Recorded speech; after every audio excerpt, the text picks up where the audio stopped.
नमस्कार, मैं हूं आलोक जोशी और आप देख रहे हैं आलोक अड्डा।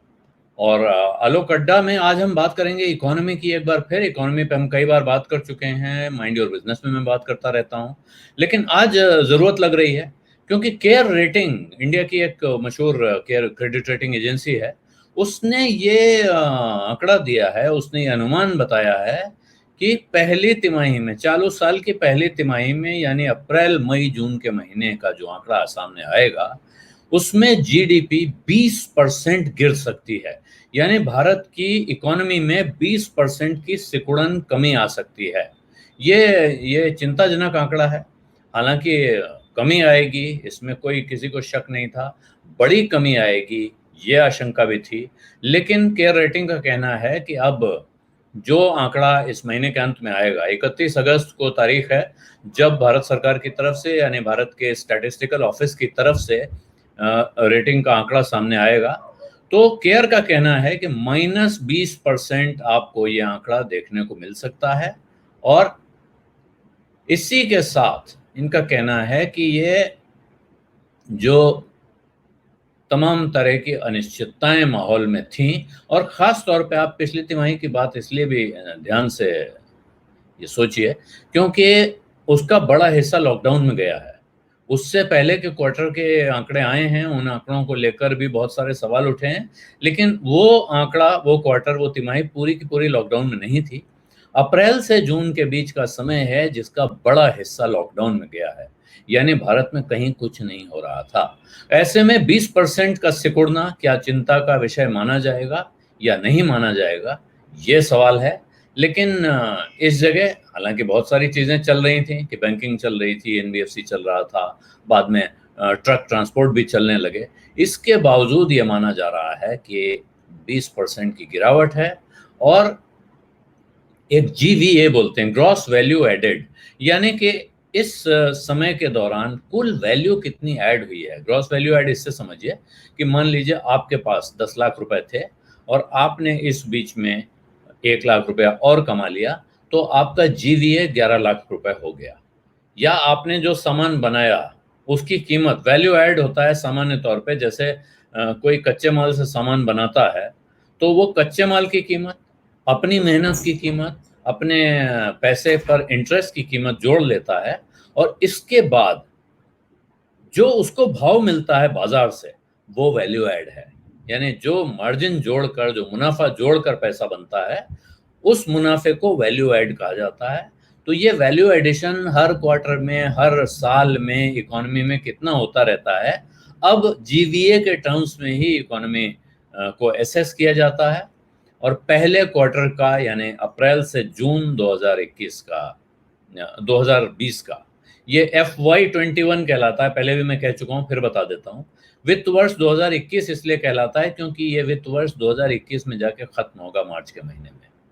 तो इस वित्त वर्ष की जो पहली तिमाही है, अप्रैल मई जून 2020, उसमें 19.9% ग्रॉस वैल्यू एडिशन की बजाय ग्रॉस वैल्यू डिप्रिसिएशन कह लीजिए, ग्रॉस वैल्यू डिप्लीशन कह लीजिए, कुल बात ये कि आपके पास जो था, इस देश की पूरी इकोनॉमी के पास जो था, उसमें 19.9% की कमी आ गई है। वो बाजार में भाव गिरने से आई हो, वो एक्टिविटी न होने से आई हो, वो पैसे की कीमत कम हो जाने से आई हो, किसी भी वजह से आई हो, ये गिरावट आई है। और इसमें एग्रीकल्चर और सरकारी खर्च को छोड़कर जितने भी जो सेक्टर्स हैं भारत की अर्थव्यवस्था से जुड़े हुए, उन सब में गिरावट आई है। और ख़ास तौर पे जो दो सेक्टर हैं इसमें, एग्रीकल्चर, फॉरेस्ट्री यानी जंगल और फिशिंग है, और सरकारी खर्चा है, और इसके अलावा डिफेंस है यानी फौज का खर्च। ये सेक्टर्स हैं जिनमें ग्रोथ दिखेगी इस दौरान भी। और उसकी वजह आप समझ सकते हैं क्यों दिखेगी, जबकि बाकी सारे सेक्टर्स में डी ग्रोथ यानी गिरावट दिखेगी। और सबसे खतरनाक गिरावट, सबसे भयानक गिरावट दिखने जा रही है इस जून को खत्म होने वाली तिमाही में इंडस्ट्रियल कारोबार में। इंडस्ट्री में 35.9% की गिरावट आएगी। लगभग 36% इंडस्ट्रियल कारोबार। और इसमें कोई आश्चर्य नहीं होना चाहिए, ये तो फिर भी कहेंगे कि आप आखिर के 1 महीने में जहां काफ़ी कुछ चीज़ें खुल गई थी उसकी वजह से, कुछ जो बहुत बड़े कारखाने हैं, रिफाइनरीज वगैरह हैं जिनमें काम हो रहा था पावर सेक्टर के बड़े कारखानों में, वो जोड़ सकते हैं इस वजह से, वरना तो ज़ीरो होता ना। जब सब कुछ रुका हुआ था तो 100% की गिरावट, 80% की गिरावट, 70% की गिरावट हो सकती थी, लेकिन वो 35.9% की गिरावट पर रुका हुआ है। दूसरी तरफ सर्विसेज सेक्टर, जो इस वक्त कहा जाता है पिछले कई वर्षों से 1991 के बाद से ये सेक्टर खास तौर पे फोकस में है, कहा जाता है यही इकोनॉमी को चलाता है। सर्विसेज सेक्टर में 16.8%, 16.8% की गिरावट दर्ज होने जा रही है, ये केयर की रिपोर्ट कहती है। सिर्फ यह है कि इस क्वार्टर में कोई चीज गनीमत वाली है, कोई चीज आपको अच्छी खबर दिखाने वाली है, कोई चीज आपको राहत देने वाली है, तो वो है सरकार का खर्च, जिसको पब्लिक एडमिनिस्ट्रेशन का खर्चा कहा जाता है। वो जो सरकार ने स्टिमुलस पैकेज अनाउंस किया, जिसको इकोनॉमी में दम लाने के लिए कहा गया, 20 लाख करोड़ रुपए का पैकेज, इस पर अभी बहुत विवाद है, बहुत डिबेट है। वो डिबेट अभी हाल फिलहाल बंद होने वाली नहीं है कि वो 20 लाख था कि 2 लाख था या 2 लाख भी नहीं था। लेकिन इस रिपोर्ट के हिसाब से वही स्टिमुलस या वही जो मदद का पैकेज आया था, वही एक कारण है जो कि कुछ सेक्टर्स में, खास तौर पे पब्लिक एडमिनिस्ट्रेशन सेक्टर में, ग्रोथ को ड्राइव करने जा रहा है इस तिमाही में। और इसी की वजह से जो बड़ी भारी गिरावट हो सकती थी, वो जाकर 20% पे कुल मिलाकर रुकती हुई दिखेगी।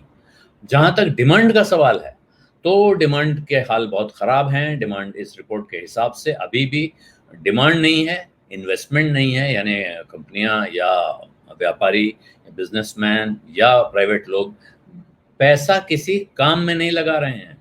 इस बात से धोखा मत खाइएगा कि शेयर बाजार में बहुत तेजी हो रही है, शेयर बाजार में बहुत पैसा लग रहा है। शेयर बाजार में पैसा लगना और इंडस्ट्री में पैसा लगना, इन्वेस्टमेंट होना, उसमें फर्क होता है। और यहाँ 70% से कम का कैपेसिटी यूटिलाइजेशन हुआ है कुल मिला के सेक्टर्स में। इस वजह से कोई कंपनी नया इन्वेस्टमेंट नहीं करना चाहती है, उसके लिए कर्जा नहीं उठाना चाहती है। और प्राइवेट सेक्टर का जो कंजम्पशन है लॉकडाउन की वजह से, वो जो होना चाहिए था, जैसी उम्मीद थी, उससे नीचे रहा है। और एक्सपोर्ट्स में भारी गिरावट आई है। एक्सपोर्ट्स में 37% की गिरावट है, ये बहुत ज़बरदस्त गिरावट है। हालांकि इसके वजह से भी कहा जा रहा है कि आप भारत का बैलेंस ऑफ पेमेंट सिचुएशन अच्छी हो गई है। अब जो हमको घाटा होता था, वो घाटा, व्यापार घाटा जिसे कहते हैं, एक्सपोर्ट ज़्यादा हो इम्पोर्ट कम हो, इम्पोर्ट ज़्यादा हो एक्सपोर्ट कम हो, तो आप उसको व्यापार घाटा मानते हैं कि भाई हम दूसरों को ज़्यादा पैसा दे रहे हैं, उनका माल खरीद रहे हैं, और हम दूसरों को माल बेच के कम पैसा कमा रहे हैं, ये व्यापार घाटे को बढ़ाता था। लेकिन एक्सपोर्ट में भारी गिरावट है, 37% की गिरावट है। तो यानी कि हमारा माल बाहर बिकना और कम हुआ है। इस बीच क्योंकि इंपोर्ट भी कम हुआ है, इसलिए फिर ये राहत थोड़ी आपको उतनी तकलीफ देने वाली नहीं दिखती है। लेकिन 37% की गिरावट है क्योंकि दुनिया भर में रिस्ट्रिक्शन लगे हुए हैं।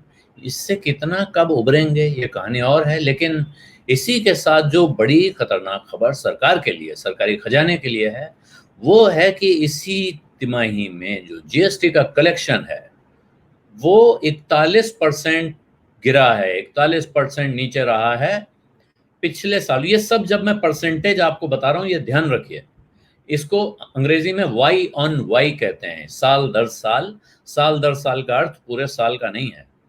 पिछले साल की यही तिमाही, यानी 2019 में अप्रैल से जून के बीच जो हुआ और 2020 में अप्रैल से जून के बीच जो हो रहा है, ये उसका कंपैरिजन है, ये वाई ओ वाई कंपैरिजन है।